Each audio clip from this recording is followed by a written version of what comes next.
یاد کیجئے پیارے حبیب فرماتے ہیں جس نے جو چیز لٹکائی وکیل الیہ، پھر اسی کے حوالے رب کی رحمت سے گیا.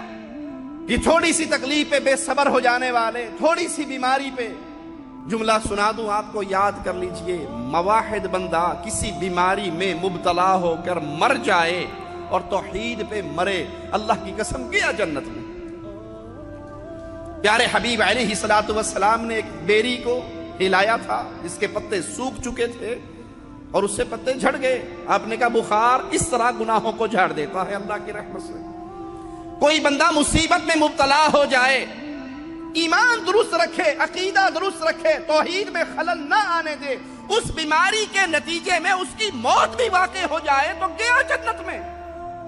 اور انسان بیماری میں مبتلا ہو کر رحمان کے در کو چھوڑ کر کبھی طوطے شاہ کے مزار پہ، کبھی گھوڑے شاہ کے مزار پہ، کبھی فلاں بابے کے مزار پہ، کبھی فلاں پیر کے مزار پہ، کبھی فلاں ببی کے مزار پہ، کبھی فلاں ببے کے مزار پہ، آپ اس بیماری سے شفا یاب بھی ہو جائیں، شرک کی بیماری ایسی لگی کہ جنت گئی. اور جنت سے قیمتی کوئی چیز ہے؟